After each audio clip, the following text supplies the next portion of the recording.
days at the stick. From who's got it better than us to brick by brick. It's always the 49ers way, from off-season to game day. Yeah, we talk back. It's the 49ers Cutback.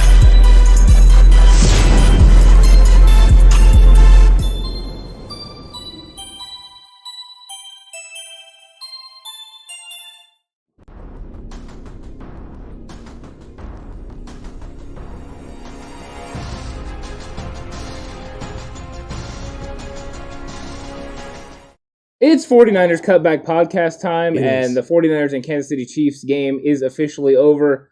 And there's a lot to talk about, Alex. From great plays to absolute overreactions, this is going to be an exciting episode because I think we're going to try to keep it where it should be after this game. But yeah, it was definitely a fun time. Definitely a fun time. Definitely some interesting things to talk about and to go over. Definitely a lot of fun things to talk about. Cutback crew, we hope you're ready. We hope you're excited. Faithful, hope you're excited. There were a lot of good things to take from this game and some not so good and some questions and some concerns. But good news, first preseason game is in the books officially. We got to see the 49ers go out there, take the field. We got to see some of our young guys go out there and get some actual game reps against an opponent that wasn't our own. I like that. I enjoy that. So make sure you hit that like button. Make sure you hit that subscribe button if you haven't already. And Ant, let's try and delve into this a little bit. Our bold takes were bold, not accurate though. No, they weren't. Very rarely do they end up being accurate. That's why they're bold takes. Didn't even get to see Elijah Mitchell take the field.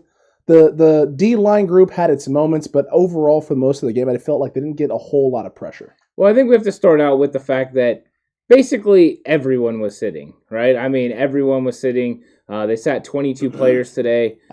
So there was a lot of guys that just weren't out there to even get those first team reps. And then after that, you had Mike McGlinchey and Laken Tomlinson that were pretty much the guys playing, offensive line today. And Daniel Brunskill as well. And then everybody else had the day off. It was an interesting game. I thought that actually to start the game off, Jimmy Garoppolo came out and looked kind of smooth in the way he was running the offense. Doing what they do. They got Brandon Ayuk involved. They got Deebo Samuel involved.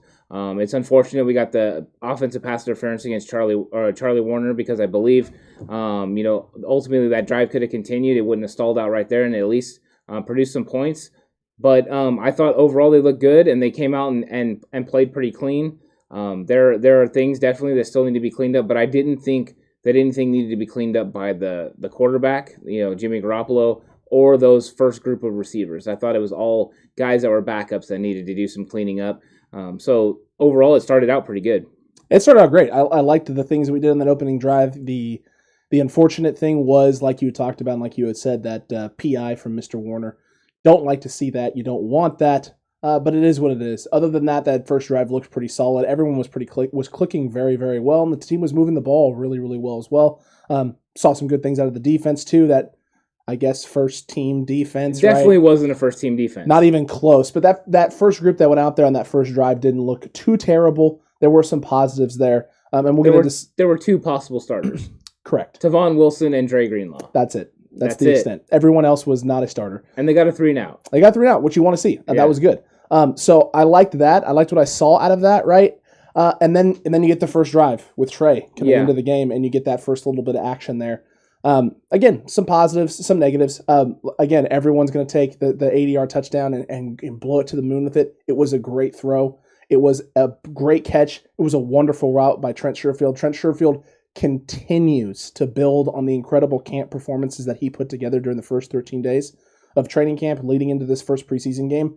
Incredible route, incredible design, wonderful job of rolling over Ross Dwelley to pick up on the outside so that Trey could roll out after the play action, set his feet, and then come back across the field.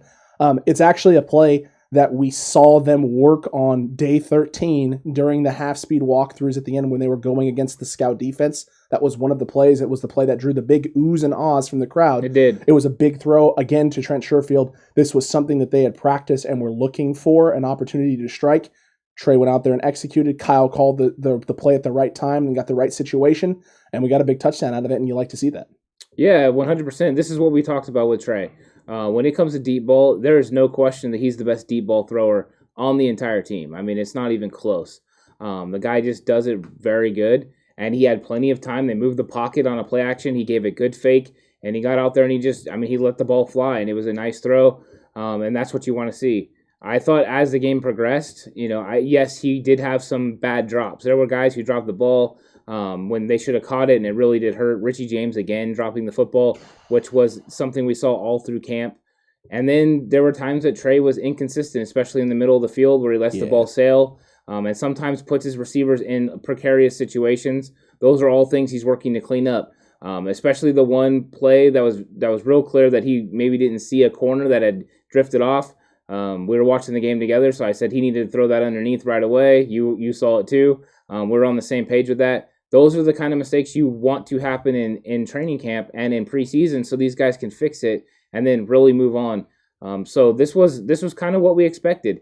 Try to execute a big-time play like that, show the dynamic ability, show what he can be in the future, and then still you see the things that he needs to work on. And they were clear, and they were evident, and we don't have to make excuses for him. He's going to own those things, and he's going to get better. Just remember, he's still a rookie, and this is just his first action ever in the NFL. Correct. I mean, I thought he had. I mean, this is the thing with Trey. I didn't see roller coaster. I saw greatness, and then I saw typical rookie mistakes out of Trey Lance, not recognizing where blitzes were coming from and being able to find, get the ball out to a hot read on that side of the field. Struggling at times when there was a lot of pressure coming, knowing when he can step up in the pocket and try and maneuver out, or when he needs to just try and get out and create and extend the play because the pressure's on, right? There was the one that everyone's going to talk about, the Ayuk drop, in which he missed two wide open guys in Josh Hawkins and Dwelly on their route. I mean, they were open coming off the line of scrimmage. He could have easily just gotten rid of the ball 3 seconds before, Brandon Ayuk had come all the way across the field on his in-breaking route. And you can be upset with Brandon Ayuk all you want for dropping a ball that hit him in the hands. I wasn't happy with it. But he also could have dumped the ball off to Josh Hawkins in space, who could have got 12 yards. If Brandon Ayuk catches that ball, he's taking a shot. Yeah, I mean, it is true. It's very true. And we've got a lot of, comments. I want to make sure that we're kind of getting into people, what they're saying, along the way as we're breaking this game down. And there are questions for sure about the offensive line. One thing I will say, though, and that way everyone can feel more comfortable with it, is from the time we saw the offensive line play on Saturday last week at Levi Stadium until we saw them play today, there has been a lot of improvement. Yes. Aaron Banks is better than he was last Saturday. He is. So that's what you're looking for, is these guys to grow. Is he at the level he should be? No, not where everyone was expecting him to be. But as a rookie, he's still developing, and we need to give him time to develop. Jalen Moore had some rough moments. That is okay. This is what happens when you're in your first NFL preseason game. I think if they don't get better as we go through preseason, then everyone can start to worry. But we shouldn't get too worried yet over a one preseason game.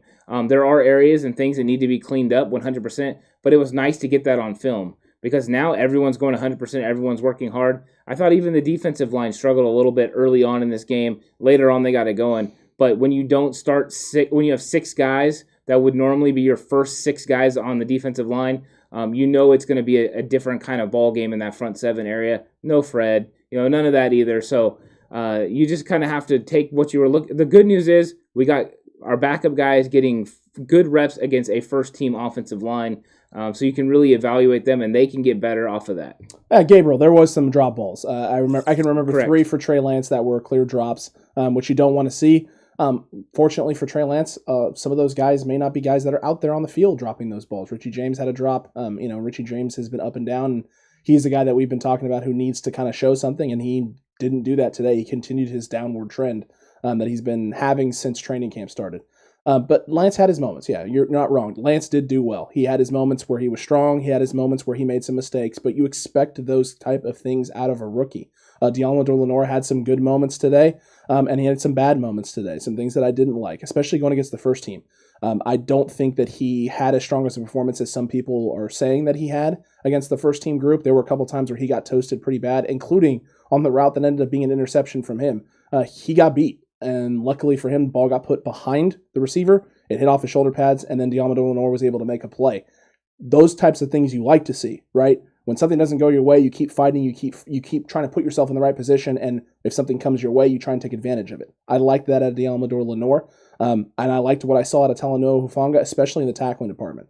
Big third downs, plays, and balls coming up underneath. Talanoa Hufanga stepping up, making plays, bringing guys down for surefire tackles when other teammates had missed a tackle, and making sure that the Chiefs were getting off the field on third down rather than being able to extend and keep plays alive. I liked that. The pass interference wasn't a great look there. And, I didn't really get to see a whole lot more of him in coverage. I wasn't looking at Talanoa Hufanga as much in coverage. So I'm looking forward to being able to watch the All-22 film and diving a little bit more into what he did there coverage-wise.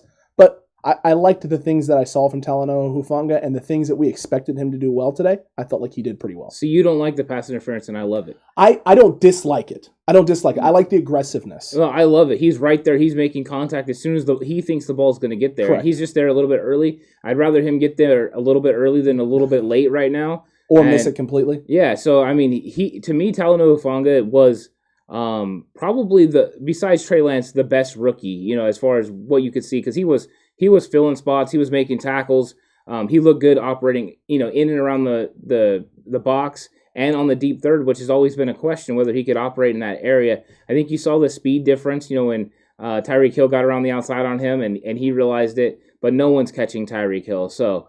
He looked good. I thought that overall Talanoa Hufanga had a very good day. Yeah, I didn't watch as much coverage, so I'm gonna have to watch it and dive into it. But I'll take your word for it. You're not typically wrong on that kind of stuff. No, he did pretty good. They didn't put these guys in any situations where they were really going to be over the top either. They weren't really going to struggle. There was no real bad mismatches. You notice they never really got linebackers in bad situations either. Jonas Griffith looked pretty good today. He did not look bad. He has a definite shot to make this roster. Tim Ryan talked about the fact he dropped some of that weight, and is a little bit faster and flying around. And I thought he had a good showing. The fact that he didn't play into the second half of this game goes to show what what they think about this guy. But they definitely still have some questions in the linebacker room because I didn't think that besides him, I thought there were question marks all around. So you have the top three guys, including Al-Shaair, and then you have Jonas, and then I think after that you have question marks. Is one of those guys Flanagan Foles? Do they need to, make sure that they have other guys? It's going to be interesting, that linebacker room, how it's filled out. No, it is, and they're definitely going to probably have to bring in some linebacker help, I would imagine, at some point, just to add some depth, because I think you and I both thought as we were watching it, especially once you got past that first group with Greenlaw kind of out there, that there was a noticeable drop-off in terms of performance outside of Jonas Griffith. I liked a lot of the things Jonas Griffith did. Don't get me wrong, he wasn't perfect, but I'll tell you what, he looked a lot better than I expected and anticipated him to look, and where he was operating and where he was working. So I like that about what he did tonight. He was shedding off blocks, getting in there, making tackles close to the line of scrimmage. In coverage, he was always right on the guy. But outside of his performance, there's some questions with the rest of that group. Jay Ellie says we are signing Michael Kendricks. Is that confirmed, Jay Ellie, or is that what you think? I'm honestly, I don't know if that is confirmed or not. I'm actually curious because if we are, that would be a nice signing overall. I think after what I've seen today, they definitely could use that signing. Mm-hmm. That would be a nice one. Yeah, I don't disagree with that at all. We'll have to wait and see what that is. I'll have to try and see if I can't find some of that information in regards to that. But, instant reaction from the game was there was a lot of positive with Trey Lance, all the big plays and the throw to Warner on the outside. I got to say, man, I enjoyed Charlie Warner and the things that he was doing. Michael Kendricks. Brad Jones confirmed it. Awesome. Wonderful. That's great. That's great for the linebacker room. So, Michael Kendricks coming to San Francisco. Much help needed. We need it. It showed tonight a little bit. Charlie Warner, though, builds on his performance. Looked solid in the run game. Looking like he's much better pass catcher and route runner than in the past. Don't get me wrong, he's not a world beater in the route running aspect, but he's getting open, he's being physical, he's making catches and making plays when he gets the ball. I love it. Yeah, and Jordan Matthews as well. Yes. When you're talking about tight end, you saw Jordan Matthews making blocks today. Got the holding call that was a complete joke. The one that he did hold, they didn't call. So you got to love that. But I thought he was going against a 300-pound defensive end, and he was able to handle him, on inline and make a block. That is impressive because that has been the big question for him, is whether he would be able to handle the blocking area of being a tight end. And he looked good today. Even on the touchdown by Hasty, he got down there, got low, and took some people out so that way Hasty could get through and knife through and make the touchdown. So overall, I thought he played even better than I had anticipated and better than we had seen him in camp, and he looked pretty good in camp. So he's going to press over these next 2 weeks to make I don't ultimately think he's going to be able to squeak one out over Warner, but Warner's going to have to keep it keep it going to stay ahead of him, because Jordan Matthews is coming, and the reason that Jordan Matthews is coming even stronger is he was excellent on special teams today. He was wonderful on special teams. Him and Talanoa Hufanga stood out on the special teams area and the special teams side of the ball today. Jordan Matthews kind of surprised me with that because I didn't expect to see that. I was expecting to see maybe a little more Juwan Jennings action in that area on special teams, but Jordan Matthews took advantage of it. And speaking of Juwan Jennings, utilized a lot today, had a lot of opportunities to make some catches, make some plays, little short screens that they threw to him. He was able to turn into some big plays as well. You like seeing that out of Juwan Jennings, being diverse in this offense and them utilizing him in a variety of ways. Yeah, that's why I kind of thought he might have a chance to make this roster. We were asked that on our live stream. I thought he might be able to squeak in there, at that number 6 spot, because the way that they're able to use him. And I think also that catch that he made over the middle from Josh Rosen, where he just, went up and got it, took it down, shows the strong hands and shows the ability. And there were other opportunities where he was open. In fact, the one where Rosen tries to go to tries to go to Travis Benjamin, I think it was, on the slant pass. And Benjamin is completely blanketed. Like, the guy was playing with inside leverage, and Benjamin's expected to get inside on a slant. That's not the best way. That's a bad recognition by Rosen. He had Juwan Jennings. He had a window there where he could have went between the linebacker and the safety and got him the ball. Jennings even looks for the ball, and it just doesn't come. Bad recognition by Rosen, and unfortunately, it makes multiple people look bad, and it doesn't get Juwan Jennings the ball, and he should have gotten the ball and made another big play. So, yeah, sometimes everything isn't what it seems to be. I seen Gary talking about Travis Benjamin earlier.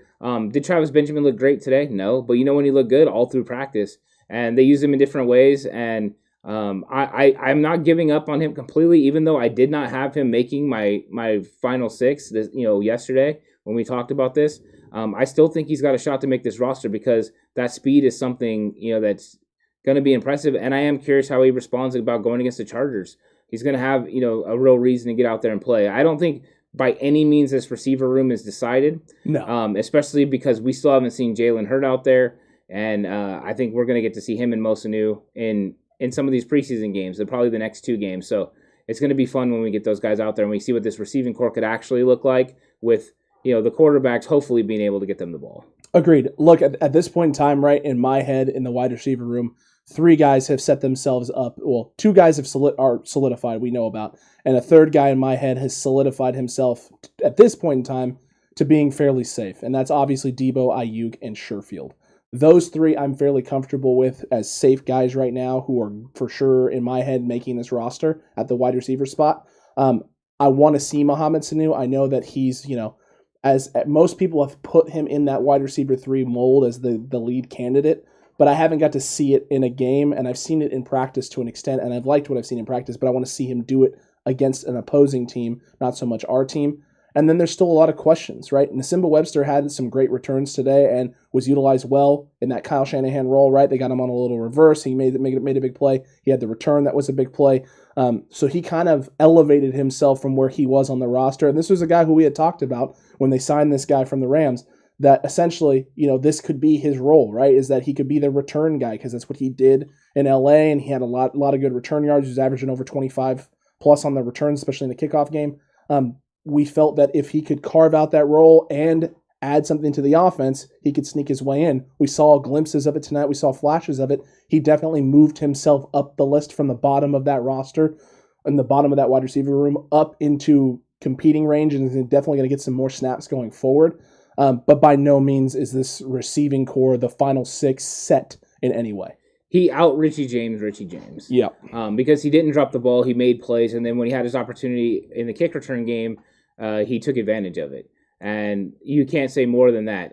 I thought that some of the guys that struggled a little bit today, Richie James, River Craycraft, they're not ultimately slipping already because it's one game. Correct. You do not make that kind of decision off of one game, but there are going to be 5 tough cuts that are going to come.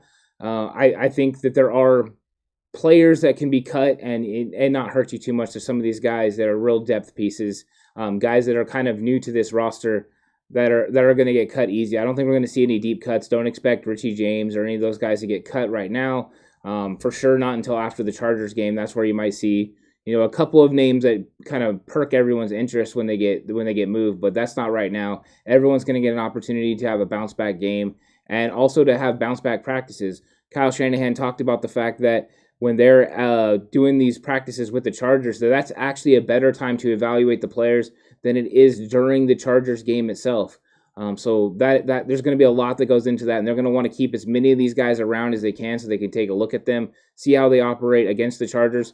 It's the Chargers are a team they're not going to play during the regular season, so these guys are able to go out there, run scheme, and really get into their offense and defense and know that they can prepare, and it'll be the best look that they're going to get. This is way better than anything they've gotten in training camp, and they're going to grow a lot from this. So next week's game will be interesting in the fact that they probably won't go as hard as you saw today because they're going to be going against each other for 2 straight days, and they're going to that's where the real business is going to be happening. Absolutely. It's definitely going to be happening there. And yeah, I agree with you. You and I talked a little bit, and I jokingly, seriously, half serious, half joking, made the comment that if Rosen threw a pick on that last drive, he was getting cut Tuesday. Yeah. I don't expect there to be any big name guys that are going to get cut. You're not going to see a position right now that's necessarily stacked. It's going to be guys who are on the real bottom half of this roster who just, probably aren't going to make it.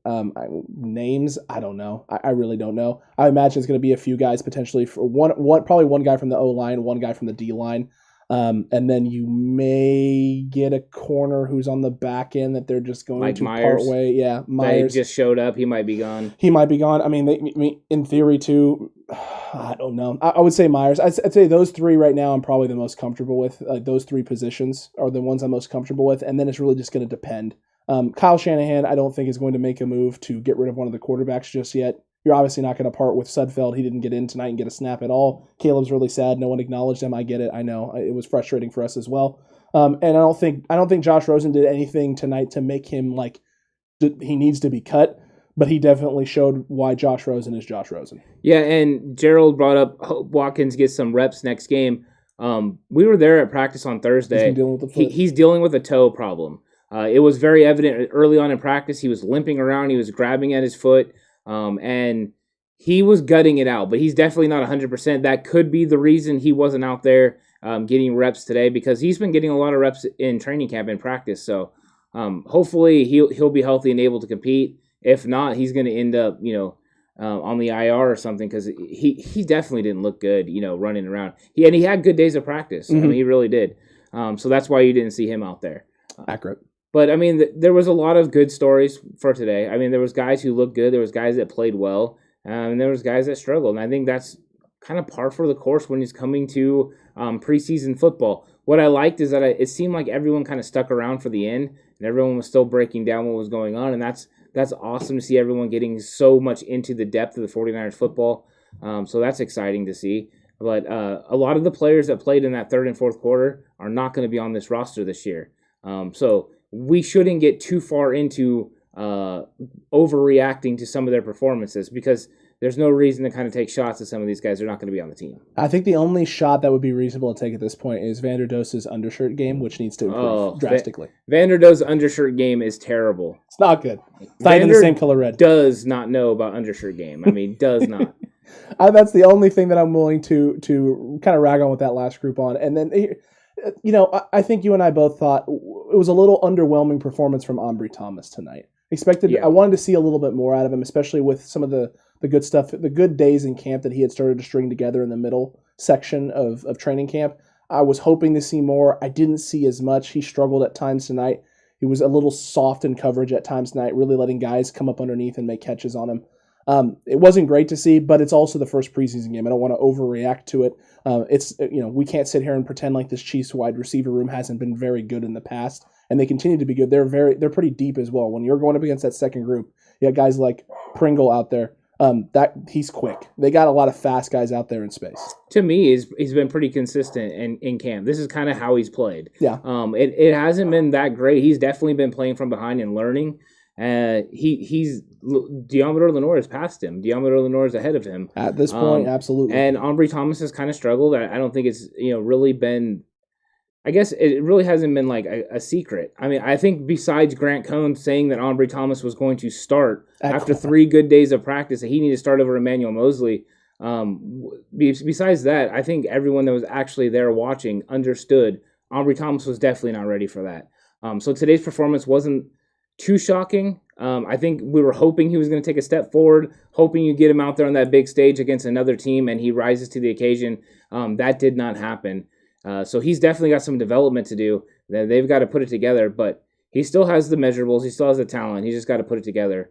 But he's got a lot to learn still. He's got a bunch to learn still. Yeah. That is for sure. Diamador Lenore didn't look too bad. I gotta say, we started to hear it and we brought this up in yesterday's live stream. We talked about a little bit how don't be surprised if you start seeing people making the push for Aaron Banks to be kind of in a competition with Daniel Brunskill.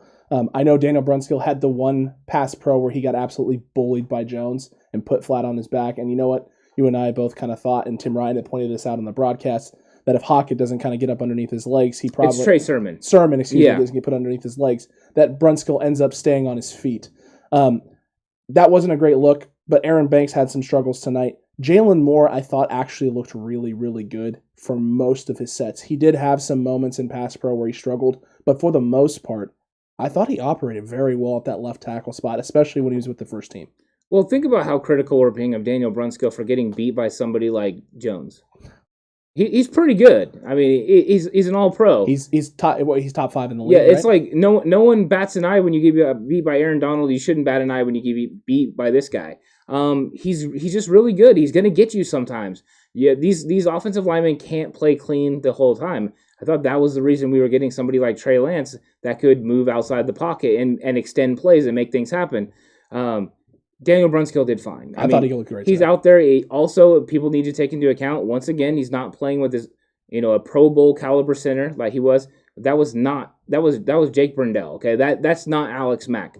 So that is definitely missing. You had Trent Williams not there, so that camaraderie is not there. So 100% he's going to be just fine. Daniel Brunskill has been excellent all throughout training camp. He deserves to be the starting right guard. Aaron Banks is not ready yet. Aaron Banks will develop. Aaron Banks will get better. He's still learning. He's learning techniques. He's learning the scheme. And when he gets there, then he'll be able to compete with all these guys. That is not right now. It's a disservice to him to put that kind of pressure on him, to try to create some sort of a controversy that's not there. I thought he had moments today where he looked great. Blocking downfield and run blocking and stuff, he looks great. He looked good. But the things we've had questions since they drafted him about the lateral movement has always been consistent, and it's still there today. He needs to work on that. He needs to get better. He will. We just got to give him time. Agreed. I like Tavon Wilson in the open field. He had some great tackles today as well. Overall, I didn't look at any one player and think, oh, God, like this was atrocious. There were guys who just didn't have good days and good games tonight, but I don't think anyone who we thought was like kind of a bubble player played themselves off the active roster tonight. Yeah. They just either helped or didn't help their stock. Yeah. I think the one that I think probably struggling the most is Richie James. Yeah. From what we saw at camp until now, it's consistently the same thing. Drops. And then I thought when he had his opportunities to make a name for himself in the kick return game, he did not do that. Those are going to be big problems for him. And unfortunately, I think he's working himself off this team. And I think Kyle really likes him and wants him on this roster. But I don't think he's going to be able to beat out these other guys. There's too many talented players in front of him, and he's going to be gone, I think. This is the writing on the wall. Maybe next week he comes out and blows it out of the water. He very well could. And takes this spot back. But I think it's hard. I think it really is. And yes, Rob Swink is correct. Rosen is colorblind. Rosen is colorblind. He's definitely colorblind. Next week's it's only going to get tougher for all of these guys because you can imagine next week all 22 guys who sat today aren't sitting next week. You may have some names that played today that sit next week as they try and get these guys in and out if they're trying to make decisions and get them more touches and more looks. But you're going to have guys who are going to have to mix in and are going to be competing and getting less opportunities in next week's game versus the Chargers because you have guys who are going to be on the field and suiting up and playing who didn't necessarily play today. And it's one of those things now where after this first preseason game, it's all going to tick by extremely quick, right? You're going to have this week of practice. You're going to have the couple days where you're meshing with the Chargers and getting stuff done. You're going to turn around and play that game, and then you're going to go immediately into your dress rehearsal after that in your dress rehearsal game against the Raiders. Your opportunities to put stuff on film is very limited.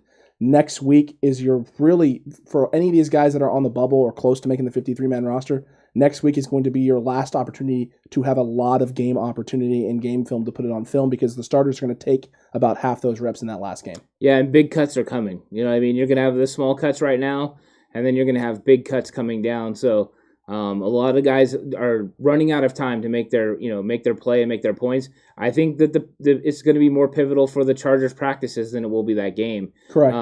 They're going to have to prove that they're able to handle this being on this roster and making this team. There is still room for people to make it through special teams, but if you have a chance to be a starter, you're definitely going to be on this roster. So I thought today some guys took steps forward. I thought some guys took steps back. Ultimately, none of that is official yet, as far as what will happen and who will get cut, because we think there's about 80 guys on this roster that are pretty safe, and then there's 10 guys that are up for cuts, and I think they already know who they are. And unfortunately, they're not going to get another opportunity, but these guys will. And, I think that overall the game lived up to the excitement because of Trey Lance. He really did come out there and put on a show. That ball he threw was so perfect and so nice that I think it did get everyone hyped up and excited. I think the 2-quarterback system is going to be real this year. I think Tim Ryan was saying it without saying it. The way he said there's going to be a quarterback play. Everyone says it's a quarterback competition. There's going to be a quarterback plan. I believe that is his way. He knows he has insights into this team. He knows what's going to happen. They're going to run the 2-quarterback system this year, Jimmy and Trey, and it's going to be exciting, and teams are going to struggle to deal with it. Correct, because you can't just go into a situation, right, where if Trey Lance comes on the field, this guy's just going to run the football. We saw an entire 30-plus snaps of Trey Lance tonight. That was not Trey Lance running the football. It was Trey Lance throwing the ball and throwing the ball downfield extremely successfully. So if you come out with Trey Lance on the field and try and play the pass, he's going to be able to beat you with the legs. And if you come out and try and stack the box and take away the run game, he can beat you over the top with the pass. And Jimmy is going to be able to operate over the middle of the field better than almost any quarterback in the league. And hopefully at times when he has the opportunity, take some chances and some shots downfield to keep teams guessing. But you're not going to have to rely on either one of these guys to do one thing. You can rely on both of them to do it all. Well, one thing I learned tonight from 49ers Twitter is that crossing routes, dig routes, anything out in the flat are all checkdowns, no matter what. When Jimmy Garoppolo is playing quarterback, under 8 yards, it's a check down. Jimmy was going to a lot of time his first read, his first target, and getting him the ball. Brandon Ayuk, Deebo Samuel. So overall, I thought it was a good performance by him. I thought overall between the two quarterbacks, they both put on a pretty good show. I thought there were times, that maybe it was up and down as far as with Trey Lance. But I expected that because he really came out there and ran the base offense. They were really doing that on purpose. That's what coaches do. You get them running the base offense, eventually you will expand it. But you need them to understand that he needed to be able to make the reads, be able to handle all of the blocking, adjustments and all that stuff. And I thought for the most part, I was very happy with what he did. I didn't think there was any glaring, things that really made me worry about him because I think I expected him to make mistakes. And I think anyone that didn't was just over the top on that, and hyping it up too much. It's like, just let this guy play, let this guy grow. Doing too much, do less. Yeah, you're doing too much, do less. Like Chuck from, or Kunu as it would be. Kunu. Good old Kunu. Yeah, so I think that those things didn't shock me. Now, one thing that did surprise me was that Trey Sermon put the ball on the ground. You know what I mean? That was a little shocking. And I think it's because he got the stinger, so maybe that. But we got to see multiple running backs put the ball on the ground between that and JaMycal Hasty, which is a real issue for JaMycal Hasty. It actually is, yeah. That is the one thing that's, I guess, holding him back because he looked really good when he ran the ball. But that putting the ball on the ground is not going to be something Bobby Turner ultimately likes, and definitely something Kyle Shanahan doesn't like. Not at all. George, 49ers George, we appreciate that, man. Y'all killing it. Yeah, definitely. We like that a lot. Thank you so much. He also said he liked what he saw from Lance, Hufanga, Matthews, and Jennings. All guys who had some good stuff today and put some good stuff on film. Yeah, definitely agree. Agreed entirely. And look, I know a lot of people are down on the O-line play. They feel the second group, had some bad moments, and they did. Like, don't get me wrong, they definitely had some bad moments. But a lot of that came in blitz situations where the Chiefs were sending a lot of guys, and there was some miscommunication. And those are situations too where Trey Lance can help himself out a little bit by recognizing blitz, understanding where the blitz is coming from, and finding the hot route, get rid of the ball, dump it off, and keep yourself from having to take some sacks. There were probably, I think he was sacked 4 or 5 times tonight. I'd say there was probably 1 to 2 of them that he could have avoided taking an extra shot if he had gotten rid of the ball early. However, I did not like some of the non-calls that he was getting on throws where he was getting rid of the ball and then getting hit high. He took some shots high that were completely unnecessary, and I was a little surprised the refs kind of kept the flags and kind of held those ones tonight. Yeah, I think that was concerning. And I think what was concerning as well is I think you saw some times where protection broke down because maybe it wasn't, the communication wasn't good enough. Correct. Brindell's in there playing center, and to me, it's sometimes there's one play where Charlie Warner went down to block, and he didn't have to because Coleman, was it Coleman? Yeah, it was Sean Coleman. Sean Coleman had no one to block. He could have easily kick slide, fanned out and got the guy, and then Warner could have picked up the outside guy blitzing, but he did not. So there's a lack of communication there. So it wasn't like it was a bad scheme or a bad recognition. Maybe even Trey Lance saw that. Maybe that's why he didn't know someone was coming from the backside. He thought, I have the numbers here, I'm okay. And then the numbers weren't there because of a miscommunication between Coleman and Warner. Once again, 2 guys that are kind of battling to make this roster. But that could have come from the center. The center's got to recognize that this is a similar issue to what we had last year. That's why Alex Mack is so pivotal. Because when we had those backup centers in last year, we had a lot of times where they didn't slide protect, they didn't move. They could have easily slid their protection in this one, fanned out, made the blocks, and gave Trey Lance plenty of time to operate and make a play. They did not. It would have been nice because whenever a blitz comes like that, you leave yourself vulnerable as a defense, and they could have taken advantage of that, but they got to fix that. But good thing is, they got it on film now, right? Now They can bring Warner, they can bring Coleman in there, they can bring Brindell, and they can go over this and say, hey, this is what should happen. Trey, did you see this? What were you thinking? What did you see? And then they can put this all out there and they can get it fixed. And then these problems will, kind of fix themselves. So as we get into Chargers game and then the Raiders game, if these mistakes get less and less, then that's what's really important. We can't really put too much of a magnifying glass on what happened today. We just look at it as a kind of a stepping point, right? A stepping stone to what we're trying to get to. This was the first step. Let's see where they take it. If they stay at the first step next week, we know we got real problems. Then everyone can start getting frustrated. If they take a step forward, whether it's a small step or a giant leap, no matter what it is, you can be excited and know that this team can grow. Very true. You can see, you'll be able to see the development for yourself. You'll be able to see them taking the right steps and growing in the right direction. And it's just going to take some time. You're a rookie quarterback trying to get familiar with the O-line, with a backup center in there playing. I'm really looking forward to seeing how they are able to together grow, right? Get more comfortable together, because as soon as that starts to happen and they start to get that chemistry in sync, Trey's going to understand the weaknesses of the O-line and where he's going to have to step up, right? And vice versa. The O-line can, hey, we just need to give him this much time, because if he has this much time, he's going to be able to make his reads, right? Get his feel, be able to maneuver in the pocket better, and then extend plays when he needs to. Yeah, did you see a super chat from 49er George 365? Thank you for the $5 super chat. And I have to ask, I think, but it's really small on my monitor, is that a picture of Ray Wersching as the thumbnail picture? I believe that is. That is solid. It's a solid that is the original kicker that I got to see, growing up. Ray Wersching was always somebody that I paid attention to because he had kept his head down the whole time and was real focused, had all the big field goals, in Super Bowl 16. So that is solid. I like that a lot. Absolutely. WWE Clark with the Chiefs Kingdom. Good to see the Chiefs fans in here. We nice to have WWE Clark there. I like that. Is he actually, from WWE? I'm going to say no. Yeah. I'm going to go with no on that. I have no problems with this WWE. You got a problem with the Chiefs Kingdom? No, not really. I mean, you can celebrate preseason wins all you want. I know. I mean, it always leads to great seasons in the regular season. Always, man. When you go undefeated in the preseason, you're guaranteed to go undefeated in the regular season. Wasn't it Andy Reid that went like 0-13 at one point and still was going to the playoffs every year? Accurate. Yeah. So accurate. Preseason is not a good measurement. Winning games in the preseason is not a good measurement of your team's success. Yeah. It can just mean that your backups are better than other teams' backups, which is great. But if your starters aren't better than everyone else's starters, you still have a problem. Yes, you do. You still have a big problem. They have to at least be up there close, right? And then the whole team can take care of business. But if you're not close, then you're probably going to lose. Brad, great question here. How do you guys rate our overall special teams at this point? You know what? Today, I thought that there were times that they didn't look great. Mm-hmm. They definitely have room for improvement. I thought there were players that looked good. Like I thought, as far as returns, Simba Webster looked the best. I think that was very clear to everyone.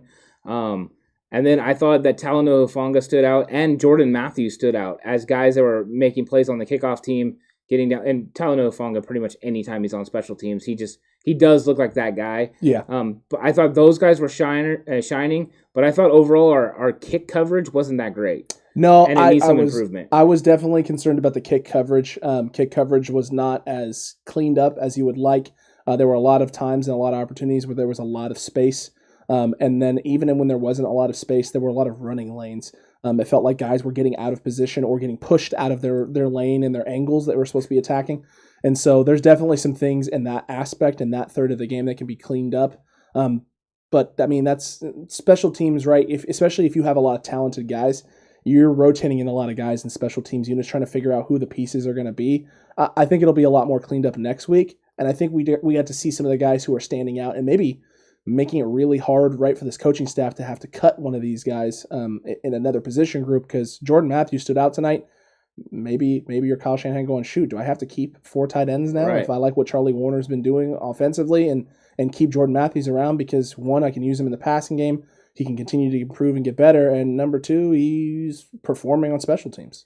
The huge jump is going to happen from this week to next week because they're going to get days of practice working special teams against the Chargers. Right now, you haven't got that. We've went and watched them do special teams 3 times now, and every single time that we see them, you got to go through the motions. You're not allowed to hit everyone full speed. When you're playing another team, it's going to change. So I think you'll see a big jump from what you saw today until then. I think they'll kind of tone this in, and they're still trying to figure out who's going to be the return guy. We saw Travis Benjamin back there. We saw Richie James, and we saw Simba Webster, even River Craycraft. But I think there'll still be some more opportunities for those guys. But definitely the kick and punt return needs to be something that they fix. I just don't know if they can do it with Webster, even though he's probably the best guy or looked the best today. I don't know if he's that guy because he doesn't do enough yet in the pass game to be able to break that top 6. No, not yet, and we'll see if they add on and if he adds on to his performance at all. I would imagine he's going to get his opportunities this upcoming week, especially with what we saw in the return game today. But we'll see. You still got guys like Elijah Mitchell who could be getting some run in as well. Sanu didn't play tonight. Sanu could end up doing some sort of returning as well. Travis Benjamin didn't really. I feel bad. Travis Benjamin didn't get an opportunity tonight to do any sort of return situation. Every time he was back there to return, the Chiefs were, punting from around their own 40, 45-yard line, meaning that's where the punter was standing. And that guy's got a cannon. Yeah. I mean, he put one at the 1-yard line. He coffin cornered one directly out of bounds. That one was nice. What are you supposed to do if you're Richie James other than plant your feet at the 10, let the ball go over your head, and sell it like you're going to try and return it, and hope the ball rolls into the end zone? That's all you can do. Richie James really didn't get an opportunity tonight to return, or not Richie James, excuse me. Travis Benjamin didn't really get an opportunity tonight to return kicks. And Richie James had some chances opening kickoff. He had a chance. And didn't really do anything with it. And in fact, I think he got right back to the 20-yard line. Yeah, both times he made it either right before I think it was the 18 and the 20-yard line. He did not look dynamic. This is kind of what we expected from Richie James in that department, and it's not good. And I've been saying that's how he needed to make the team. He needed to show that he could flip the field, that he could make explosive plays, and he hasn't proven it. But besides Webster, no one proved it today. No one really went out there and executed. I think Travis Benjamin, as far as the coffin corner, that's not his fault. You plant your heels at the 10. If the ball goes over your head, you let it go. That happened to him twice. And then the time that it was in front of the 10, he made a fair catch. And it was a great hang time. There's just nothing you can do about those situations. I would love to see him actually get a return. I think the one time he did get a return was the time that there was a penalty, so it really didn't matter. But we definitely need the return game to step up. We need the special teams to step up, and it's not like they don't have the talent to get it done, but we need to get these guys out there. And Elijah Mitchell is a gunner on the punt team. Usually, the fact that he's not out there means you're not as good on that punt team because he looked really good in practice. He did look really good in practice. It's going to be very interesting to see what happens going forward with this group and with this team, because there's a lot of guys who can contribute still, who we didn't get to see out there or got to see a little bit of out there today. And I imagine they're going to be mixing and matching some of these special teams units going forward, just to kind of see what the best group they can kind of put together can be. Yeah, 100%. There's going to be a lot of interesting things that go into it. Also, just figuring out which guys make special teams, and which guys don't. Because you can't keep guys just because they're special teams guys. They have to be able to play other positions and be able to do well on offense or defense. They have to be able to contribute. because you're an injury away from somebody, contributing 60 or 70 snaps to your football team, and you can't have it be, a guy that is not as good as somebody else just because he's good at special teams. Correct. It cannot. It just can't. It can't be that at all whatsoever. Look, we don't want to give too much more because we do have a reaction show for you coming tomorrow, in which we're going to go, a recap show that's going to go in depth much more into what's going on.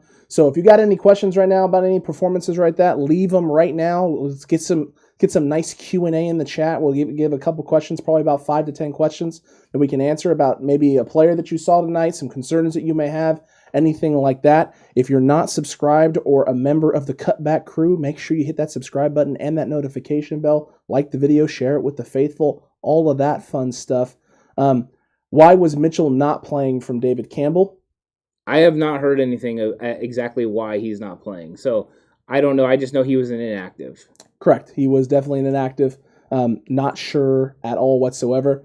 We appreciate that, 49ers George. 49ers Cutback is the squad. And yeah, we appreciate that for sure. Definitely. Absolutely. We love it. We absolutely love it. Doesn't look like the Cutback crew's got a lot of other questions right now. And you know what? That's okay, Cutback crew, because we're going to have a lot of great stuff. Brad Jones has one for you. Oh, he does. Alex, how'd you rate our punter tonight?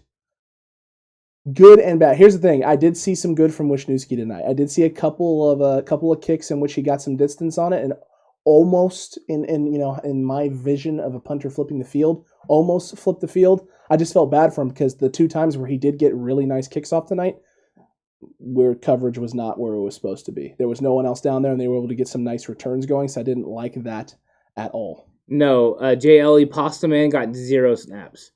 0. You probably won't see him play at all during the preseason. I would imagine not. If he gets in, it will be very limited, but he has been struggling at camp. He has been struggling at camp. He's not. It's not like he's close. He's a couple years away. Yeah, he's got some time. Yeah. Trent Sherfield, wide receiver 3, making an argument for it. He could be. He's right there in that competition. It's him and Mohamed Sanu right now for wide receiver 3. Yeah, agreed. What are your thoughts about D'Amico Ryan's defense and cornerback blitzes? I love it. The one where Griffith almost had the pick when he dropped back. They showed the double A. Yeah, they showed the double A blitz. He drops back right into his zone, finds the wide out. I think it was the tight end that was sitting in space there, and just gets his hands up a second late. If he gets his hands up a second earlier, it's a pick 6 to the house. I loved it. I love the creativity. Nothing crazy out of D'Amico Ryan's, but keeping offensive coordinators guessing. Yeah, they're not going to do a whole lot, and it's preseason, so they're gonna keep it kind of close to the vest. They're going to do a little bit, but really they're just trying to evaluate these guys doing their normal jobs, how they're able to execute doing normal football things, normal plays. It's not so much based on scheme right now as it is on technique, and that's what they're evaluating. So that's what you're going to see from them. As we get into the season, of course, you're going to see a ton of blitzes from D'Amico Ryan and those kind of things like you just saw. The double A and kind of get out of that is a staple since Robert Saleh was there. Absolutely. Caleb coming through here with the clutch intel. Mitchell has an adductor strain, and they say he's going to be out for a couple of weeks. Okay, this is what we talked about before we were watching the game. Was when we heard as soon as we heard, Elijah Mitchell not playing, I immediately got sad, and then Ant came in with this not even hot take because this is probably exactly what's happening. They can't afford to lose one of these running backs, so somebody's getting stored, and Elijah Mitchell's that guy.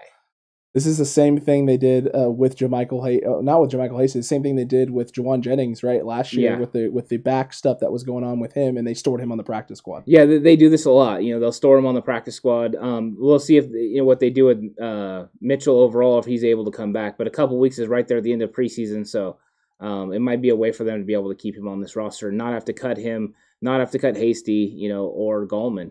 Correct. Agreed with you there. JLA, was our defensive play calling more vanilla than our offensive play calling tonight?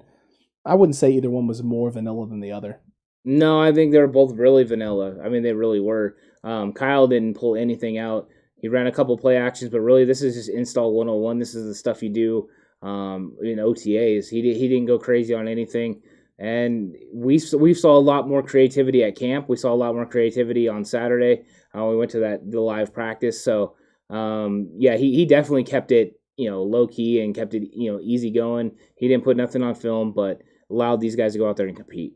Agreed. He definitely did. And George, yeah, I saw the one where Hufanga had lined up on the edge showing blitz. There was a couple different times that they walked guys down, walked guys back, sprinted guys up. To Vaughn Wilson at one point, I saw him come running up. Same thing with Marcel Harris, where they had him outside like in coverage, and then kind of shoveled him in almost like an edge rusher, and then he moved back into a traditional linebacker set look and ran just a basic zone coverage.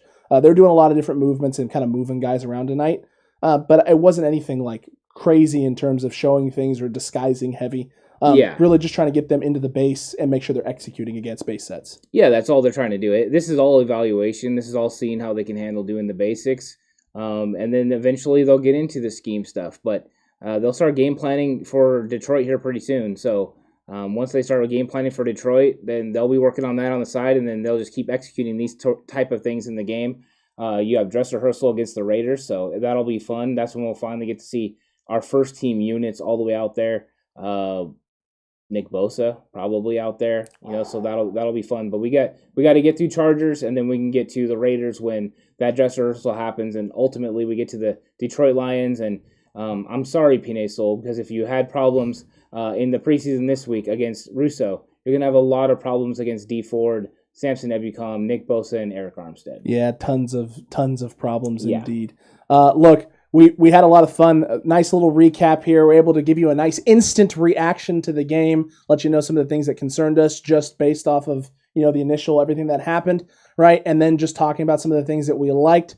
And tomorrow morning, we're going to go in depth even more, so you don't want to miss the full live reaction show that we got coming to you tomorrow morning. Make sure you're tuned into the channel. Make sure you hit that subscribe button if you haven't already. Make sure you hit that notification bell as well. And head on over to the 49ers Cutback Shop, 49erscutbackshop.com, and cop yourself some sweet 49ers Cutback gear or some 40 freaking Niners merch. Let everyone know how excited you are for the 49ers. Let everyone know how excited you are about this podcast. Yes, and Jay Elliott, I thought the X-Raiders looked pretty good. They did. We're going to get into that for sure because Arden Key, we've saw at practice, and Arden Key and Maurice Hurst have been doing very well in practice, so we're definitely going to get into that in a great length tomorrow. Absolutely. You're not going to want to miss any of it. Cutback crew, we love you. 49ers fans, until tomorrow, you stay safe. Remember, the right way is always the 49ers way.